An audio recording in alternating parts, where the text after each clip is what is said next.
Баршаңызға қайырлы күн достар.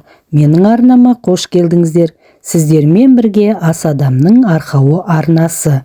Бүгін біз осындай керемет, өте жылдам, тез дайын болатын макарон дайындайтын боламыз.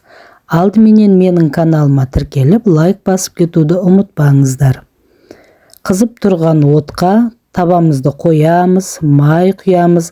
Майымыз қызғаннан кейін макаронымызды табаға саламыз. Сөйтіп, орташа отта макаронымызды жақсылап осындай қып-қызыл қылып қуырып аламыз. Қып-қызыл қылып қуырып алғаннан кейін макаронның мөлшеріне қарай тұзын салып, осылай жақсылап араластырып жібереміз. Одан кейін қайнап тұрған суды құямыз макаронымызға. Суды көп құймаймыз, макаронның кішкене асатындай ғана қылып құямыз. Макаронға суды құйып жатқан кезде табаның астындағы отын өшіріп қоямыз. Әйтпесе майы шашырап, қатты шашырауы мүмкін. Отын өшіріп қойып, ыстық суды құямыз, сосын қайтадан табаның астына отын жағамыз. Қосып қоямыз отын. Мінекей, біздің макаронымыз қуырылып жатыр, суы тартылды. Енді осындай макаронымыз пісуге жақын қалған кезде, бұл өте жылдам, тез пісетін макарон, білесіздер, 2 минутта, 3 минутта макароны пісіп қалады, суын құйғаннан кейін.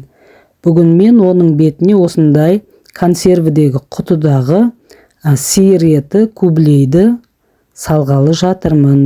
Құтыны ашып, ішіндегі етін осы макаронның бетіне қазір саламыз. Бұл етті білесіздер, өте дәмді, майының да, етінің де дәмі өте керемет. Мінекей, салып жатырмын. Салып болғаннан кейін тағы да 1-2 минут кішкене бұқтырып аламыз. Сол кезде осы ет пен майының дәмі макаронға сіңіп өте дәмді болады. Бұл тамақ өте тез дайын болатын тамақ. Айландырған 5 минуттың ішінде осы тамақты пісіріп жей аласыз. Өте асығып тұрған кезде, әсіресе таңертең, немесе кешке қарай жұмыстан өте кеш келіп қалған кезде, асыққан кезде тез дайын болатын тамақтың түрі. Мінекей, 5-ақ минутта менің макарон тамағым дайын болды. Дәмі де өте керемет. Сіздерге менің жасаған осы бүгінгі макарон тамағым ұнап жатса, менің каналыма тіркеліп, лайк баса кетуді ұмытпаңыздар.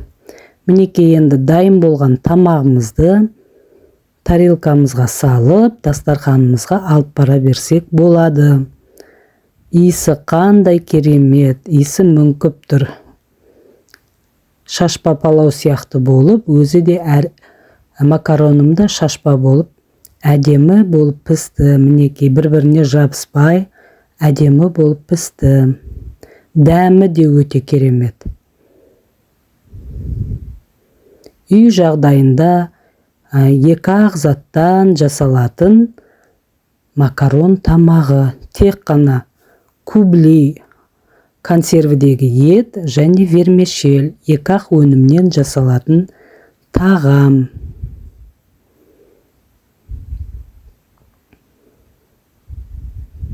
Сіздер де үйде осылай жасап көріңіздер.